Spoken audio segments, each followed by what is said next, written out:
नमस्कार साथियों। जब भी इतिहास लिखा जाएगा तब मोदी सरकार के 10 साल के कार्यकाल को किसानों के खिलाफ क्रूरता, बर्बरता, दमन और दंशकाल के रूप में जाना जाएगा। आज भाजपा की केंद्र सरकार तथा हरियाणा, राजस्थान, उत्तर प्रदेश की भाजपा सरकारों ने देश की राजधानी दिल्ली को एक पुलिस छावनी में तब्दील कर रखा है, जैसे किसी दुश्मन ने दिल्ली की सत्ता पर हमला बोल दिया। दिल्ली के चौतरफा, खास तौर पर हरियाणा, क्योंकि वो 2/3 हिस्सा है दिल्ली के दोनों तरफ, खास तौर हरियाणा और दिल्ली बॉर्डर पर मंजर क्या है, मैं ये आज आपसे साझा करना चाहूंगा। पहला, सोनीपत में कुंडली और बहादुरगढ़ में टीकरी दिल्ली बॉर्डर पर सीमेंट के बैरिकेड्स, बड़े बड़े बोल्डर्स, रोड रोलर्स, कंटेनर्स लगा उन्हें सील कर दिया गया है। यही हाल यूपी और राजस्थान बॉर्डर का भी है। दूसरा, जहां दिल्ली की चौतरफा किलेबंदी की गई है, वहां सड़कों पर कीलें बंदी कर दी गई है, यानी कीलें और नश्तर दिल्ली की चौतरफा सड़कों पर जमीन में गाड़ दिए गए हैं।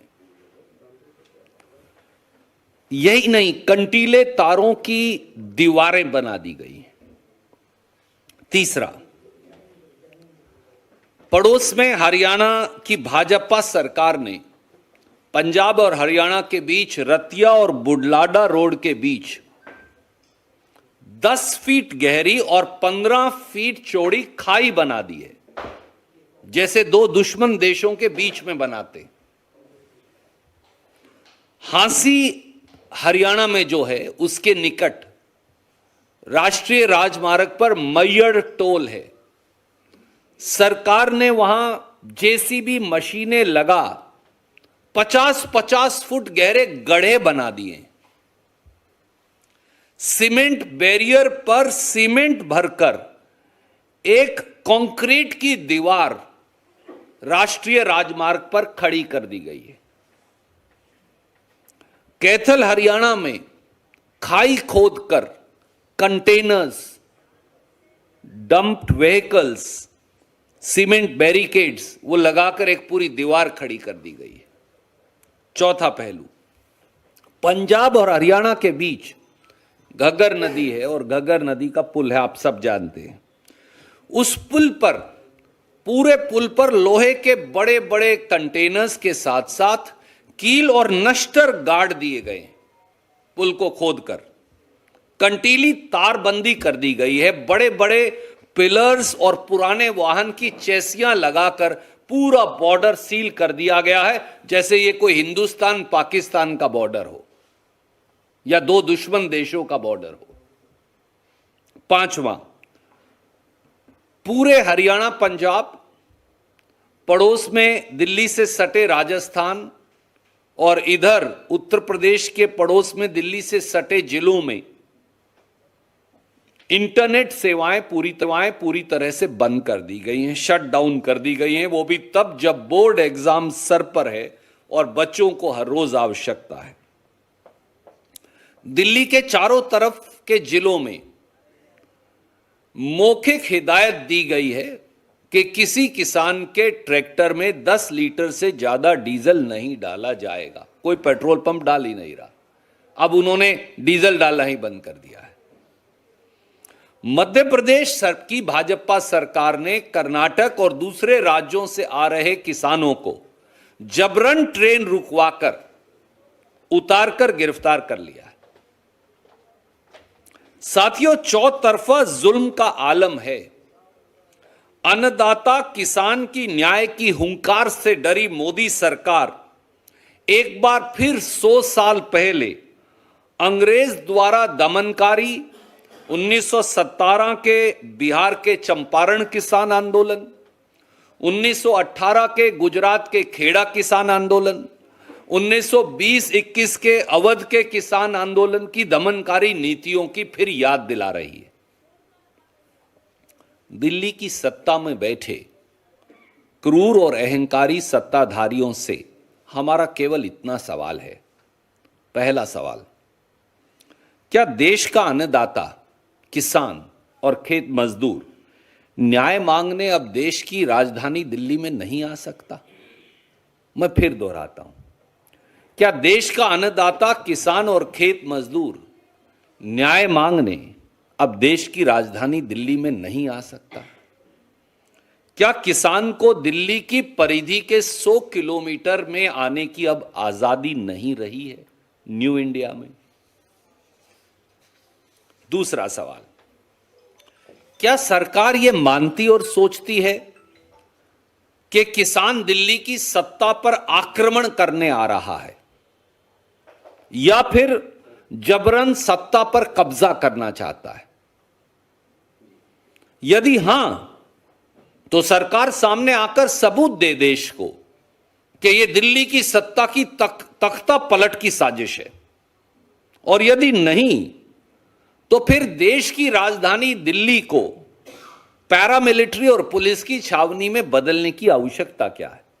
दिल्ली में करोड़ों लोग रोज आते हैं, किसान भी आ जाएंगे, अपना न्याय मांगेंगे। तीसरा, देश का अन्नदाता प्रधानमंत्री और देश की सरकार से न्याय न मांगे तो कहां जाए? जब मुझे न्याय मांगना हो, मैं मेरे प्रधानमंत्री और मेरी सरकार से न्याय ना मांगू तो कहां जाऊं? तो क्या अब न्याय मांगने का कोई रास्ता और तरीका नहीं बचा, सब दरवाजे बंद हैं? यदि हां, तो सरकार यह तो बता दे कि किसान कौन सा दरवाजा खटखटाए, हम वो खटखटा लेंगे।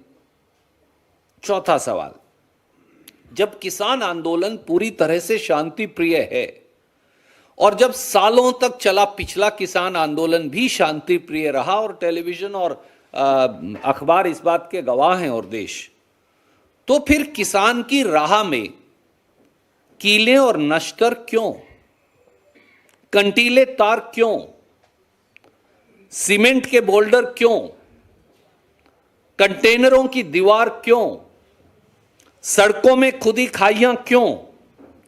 किसान के बेटों, पुलिस और पैरामिलिट्री के सिपाहियों की संगीने और बंदूकों के मुंह किसान की छातियों की ओर क्यों?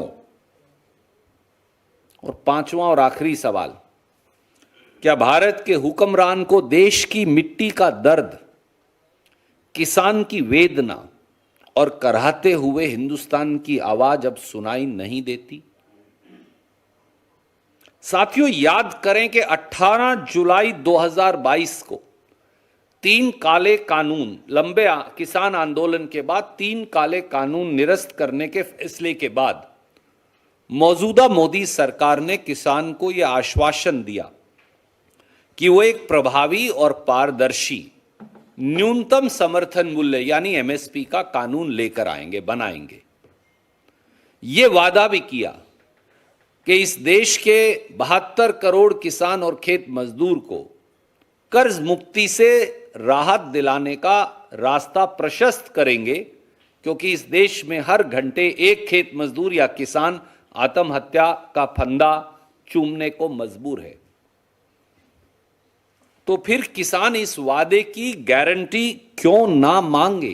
क्योंकि आजकल सरकार हर बात की गारंटी दे रही है। हम ये पूछते हैं, किसान मोदी जी के और भाजपा सरकार के इस वादे की गारंटी क्यों ना मांगे, न्याय क्यों ना मांगे? याद रहे, जब हमारे किसान बंजर जमीन का सीना फोड़कर निर्मल जल की धारा निकाल सकते हैं, जब अन्नदाता पथरीली जमीन का गरूर तोड़कर उसमें बीज अंकुरित कर देश का पेट पाल सकता है, तो फिर सत्ता के अहंकार और अन्याय के खरपतवार का समूल नाश भी कर सकता है। यह सरकार को जानना होगा। इस बार सत्य और असत्य के बीच संघर्ष में छल से सत्ता पर आसीन दुर्योधन दुशासन जान लें, दुष्चक्र रच लें, शकुनी मामा चाहे कितनी चाल चल लें, धर्म भ्रष्ट धृतराष्ट्र चाहे अपनी आंखों में के साथ साथ जुबान को भी सी लें, लेकिन इस बार अन्नदाता किसान सरकार के भ्रम जाल में नहीं आने वाला। इस बार वो अपना वाजिब हक लिए बगैर हस्तिनापुर से हटने वाला नहीं, वो केवल न्याय मांगता है। सरकार ये भी समझ ले कि ये तो किसानों की लड़ाई का आगाज है। अभी तो बस पंजाब और हरियाणा के किसान न्याय मांगने, दरवाजा खटखटाने आए हैं। जब पूरे देश के किसान की कुमुक दिल्ली आएगी तो फिर अंजाम क्या होगा। किसान खेत मजदूर की परवरिश का सबसे बड़ा हिस्सा शांति और सदाचार होता है। किसान कभी हिंसक नहीं होता, क्योंकि जमीन कभी हमें हिंसक होना सिखाती ही नहीं। उसे मालूम है कि दूसरे का हक लेना नहीं और अपना हक हर हाल में हासिल करना है। इसलिए भारतीय राष्ट्रीय कांग्रेस की ओर से मैं ये कहूंगा, और एक किसान के तौर पर भी, कि हम किसानों के न्याय की मांग का समर्थन करते हैं। राहुल जी न्याय की इसी लड़ाई को लड़ रहे हैं, खड़गे जी न्याय की इसी लड़ाई को लड़ रहे हैं, और हमारी मांग बड़ी सीधी है। देश के आदरणीय प्रधानमंत्री जी को किसानों को फौरन बुलाकर उनसे बात कर उन्हें न्याय देना चाहिए। एक लाइन की मांग है। देश के आदरणीय प्रधानमंत्री जी को किसानों को फौरन बुलाकर उनके आमने सामने बैठकर बात कर उन्हें न्याय देना चाहिए, वरना सत्ताधारी सरकार ये भी जान ले, यूं ही हमेशा जुल्म से उलझती रही है खलक, यूं ही हमेशा जुल्म से उलझती रही है खलक, ने उनकी रस्म नहीं है ना अपनी रीत नहीं। यूं ही हमने हमेशा खिलाए हैं आग में फूल, ना उनकी हार नहीं है ना अपनी जीत नहीं। जय जवान जय किसान। आप कोई भी प्रश्न पूछना चाहें तो स्वागत है। I'll just come one by one, sir. Yes, sir, I'll come to you.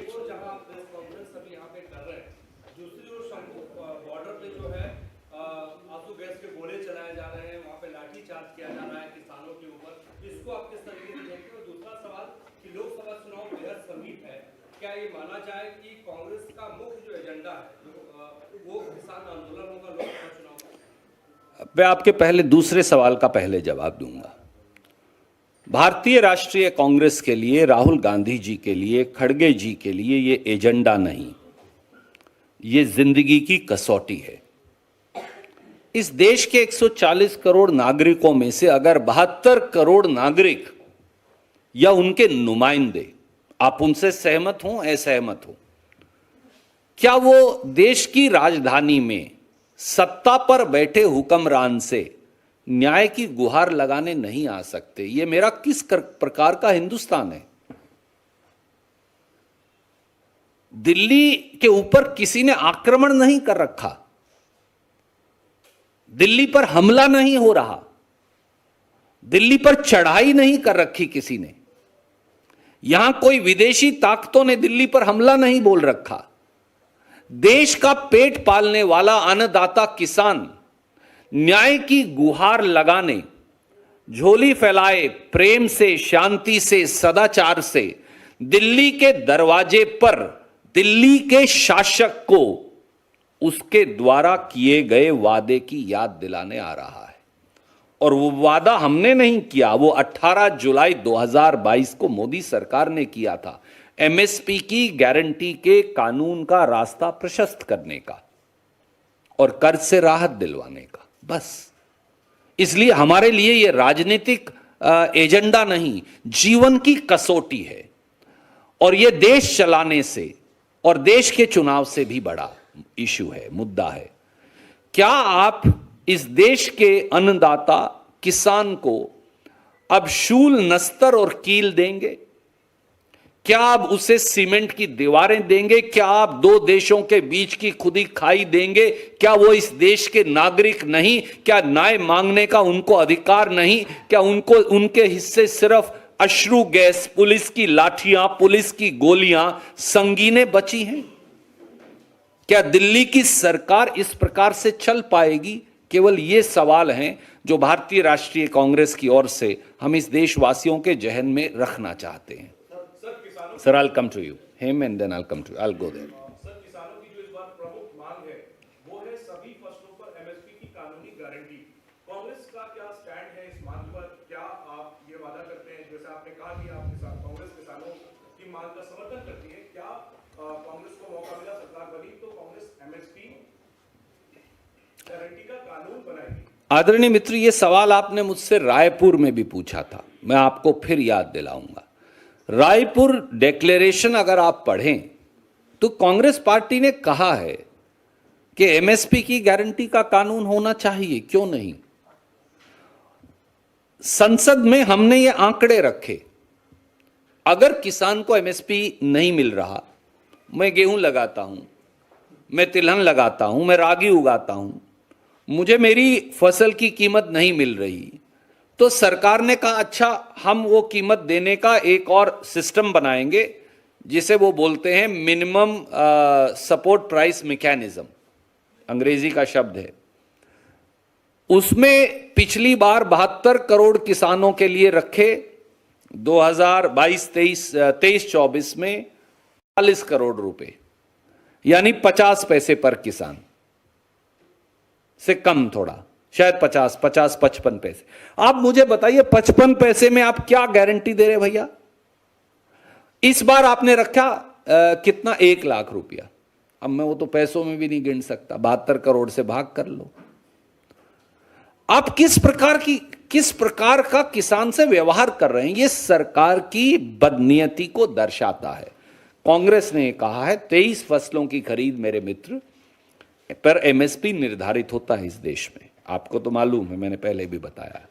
और मैंने ये सारे आंकड़े सदन के पटल पर रखे। एक धान की फसल लगभग 50% एमएसपी पर खरीदी जाती है, गेहूं 17% और बाकी सब 1% से कम।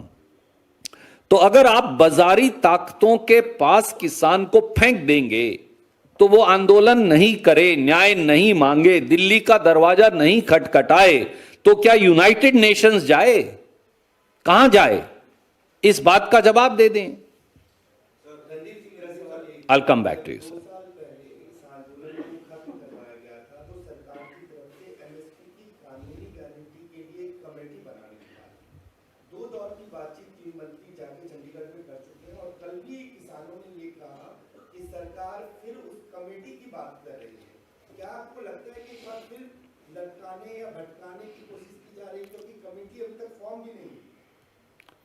लटकाओ, भटकाओ और अपना उल्लू सीधा करते जाओ, ये मोदी सरकार का तरीका बन गया है किसान के प्रति।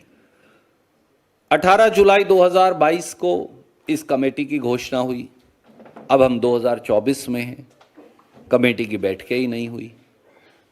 सवाल कमेटी का नहीं था, उन्होंने कहा कानून बनाने के लिए या वो रास्ता खोजने के लिए हम एक कमेटी बना रहे हैं। ना कमेटी की रिपोर्ट आई, ना निर्णय हुआ, लोकसभा का चुनाव आ गया। लोकसभा का चुनाव निकालो, लटकाओ, भटकाओ और सबको बहकाकर उल्लू सीधा करो या सबका उल्लू बनाओ, ये नीति नहीं चलेगी। किसान बड़ा सरल स्वभाव का व्यक्ति होता है। खेत मजदूर, गरीब, अनुसूचित जाति, पिछड़े वर्गों के वो भाई जो किसान और खेत मजदूर हैं, वो बड़े सरल स्वभाव के साथी हैं। उनका केवल ये कहना है, या तो आपको बोलना नहीं था उस समय, पर मोदी जी ने कहा 18 जुलाई 2022 को कि हम कानून बनाने का रास्ता प्रशस्त कर देंगे और किसान की कर्ज मुक्ति का रास्ता भी बनाएंगे। तो अब 2 साल बीत गए, लगभग 2 साल बीतने के बाद नतीजा क्या है? तो किसान छल, प्रपंच, कपट और शकुनी की चौपड़ नहीं जानता, परंतु अगर कोई उसे शकुनी की चौपड़ बिछाकर हराने की कोशिश करे, धृतराष्ट्र की तरह आंख बंद और जबान सील कर उसके न्याय को बुलडोजर के नीचे कुचल दे, तो फिर वो दुर्योधन हो या दुशासन या आज के सत्ता पे बैठे हुक्मरान हो, वो उनसे न्याय की उम्मीद भी करेगा और जरूरत पड़ी तो न्याय का संघर्ष भी करेगा। Sir, I will come to you sir after. उनका कहना है कि जितनी भाजपा दोषी है उतनी ही कांग्रेस भी दोषी है, क्योंकि कांग्रेस की नीतियों के चलते ही हमारा ये हाल है। आदरणीय मित्र, किसी व्यक्ति विशेष का या एक नेता का ये मत हो सकता है, मैं उसका भी सम्मान करता हूं भारतीय राष्ट्रीय कांग्रेस के मन से, परंतु आप मुझे बताइए, मैं ये आपके और आपके दर्शकों और पाठकों के विवेक पर छोड़ता हूं, क्या 68 साल में कभी इस प्रकार का किसान आंदोलन हुआ? क्या 68 साल में कभी लाखों किसान दिल्ली के दरवाजे पर दरवाजा खटखटाने आए? एक बार आए थे जब राजीव गांधी जी थे, टिकैत साहब आए थे। मैं उदाहरण दूंगा इस देश को। टिकैत साहब को राजीव गांधी जी ने दिल्ली के बोट क्लब पर लाखों किसानों के साथ आने की इजाजत दी, क्योंकि राजीव जी का, कांग्रेस पार्टी का यह मानना था किसान भी इस देश का नागरिक है।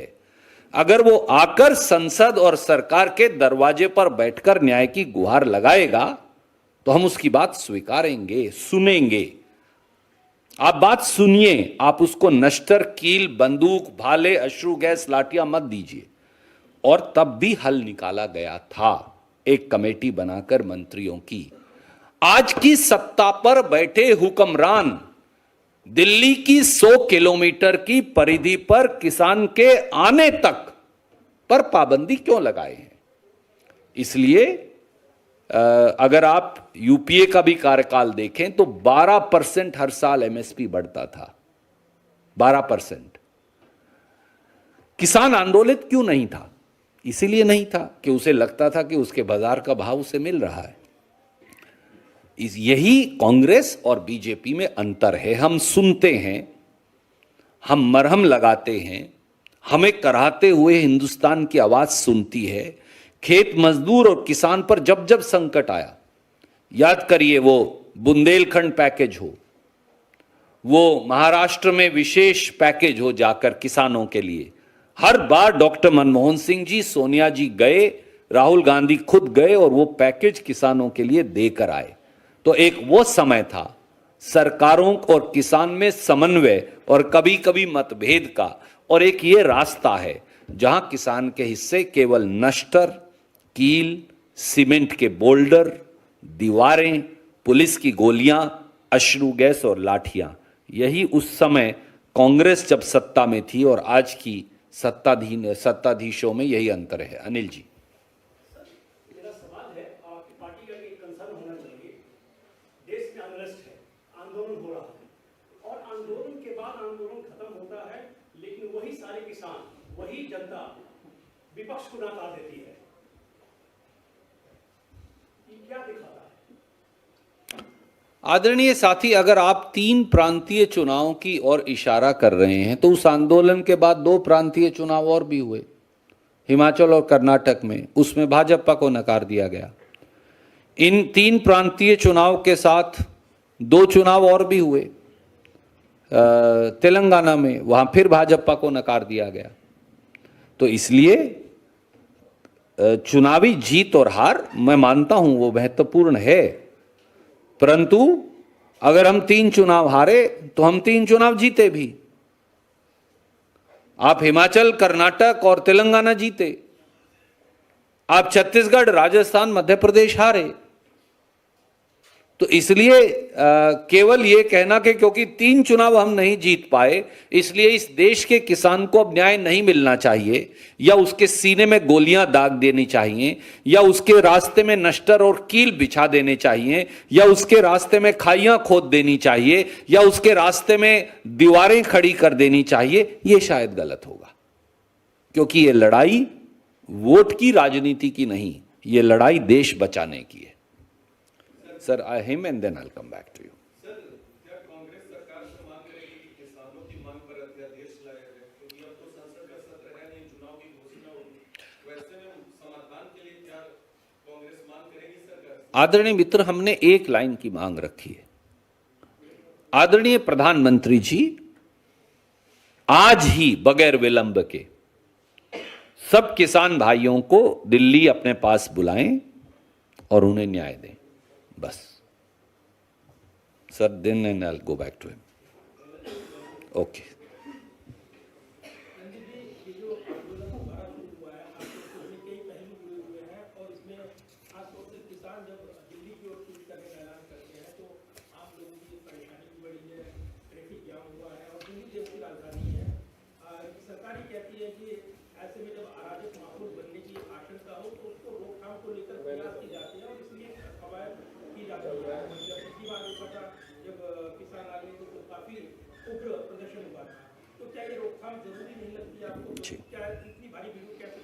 आदरणीय मित्र,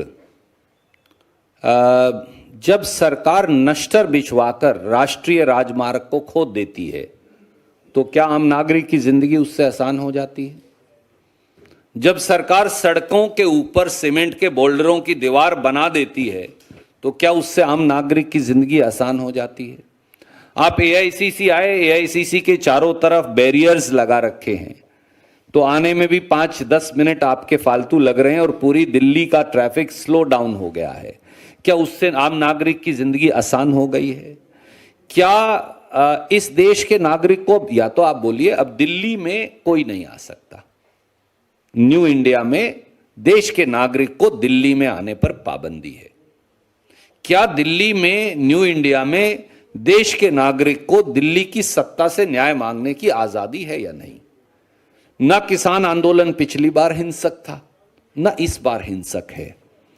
किसानों के ऊपर गाड़ियों से कुचलने का काम भाजपा के नेताओं ने किया था। शायद आपके चैनल ने उसे कवर भी किया था।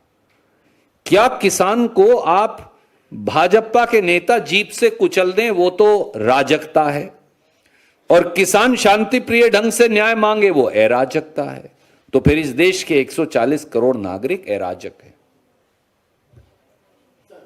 किसानों की बात और किसानों को खुश करने के लिए और किसान आंदोलन की वजह से ही 2 बड़े अवार्ड दिए गए भारत सरकार के द्वारा, भारत में दिए गए। स्वामीनाथन जी को, चौधरी चरण सिंह को। आपको लगता है इस वजह से कुछ किसानों का मामला सॉफ्ट होना चाहिए सरकार के प्रति, और किसानों को कहीं ना कहीं उनको आकर्षित करने का, उनको सॉफ्ट करने की कोशिश की जाएगी? किसानों ने उन दोनों भारत रत्न का स्वागत किया है, पर अगर आज चौधरी चरण सिंह जिंदा होते तो क्या चौधरी चरण सिंह किसानों के रास्ते में शूल और कील बिछाने का समर्थन करते? मैं ये देश के सामने सवाल रखता हूं। अगर आज चौधरी चरण सिंह होते तो क्या वो उन न्याय मांगने की गुहार कर रहे किसानों के साथ खड़े होते, या उस सरकार के खिलाफ जो पुलिस के अश्रु गैस और लाठियां उन किसानों की छातियों पर चलाकर उनको लहूलुहान कर रही है? अगर आज चौधरी चरण सिंह जिंदा होते तो क्या वो किसान की फसल के उचित मूल्य और कर्ज मुक्ति के पक्ष में खड़े होते, या फिर किसान का दमन कर रही, लाठी डंडे गोली खाई कील से उसका रास्ता रोक रही सरकार के खिलाफ? अगर आज स्वामीनाथन जी जिंदा होते तो क्या वो स्वामीनाथन रिपोर्ट में एमएसपी की गारंटी के कानून के पक्ष में खड़े होते, या ये कह रहे होते कि हम तुमसे बात ही नहीं करेंगे? मैं ये आपके विवेक पर छोड़ता हूं। उन महान विभूतियों का सम्मान तब होगा जब फटे मैले कुचले कपड़े पहने हुए इस देश के अन्नदाता किसान को न्याय मिलेगा। यही चौधरी चरण सिंह की आत्मा का, काम का, जीवन का सार भी है, और यही स्वामीनाथन जी का भी।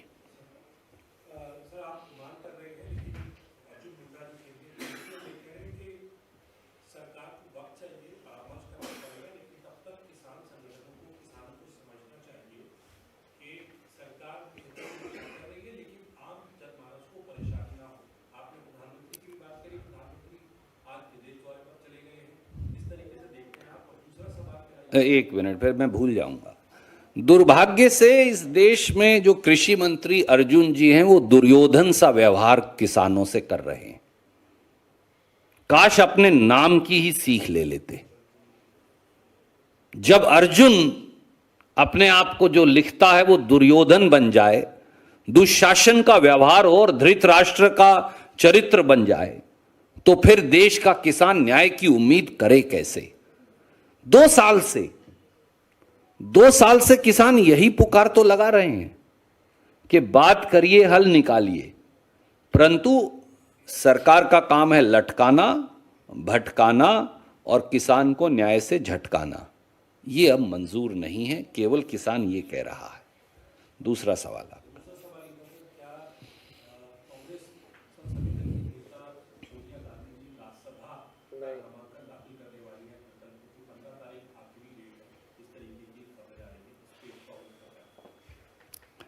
आदरणीय मित्र, ये जब भी कोई निर्णय होगा हम आपको बता देंगे।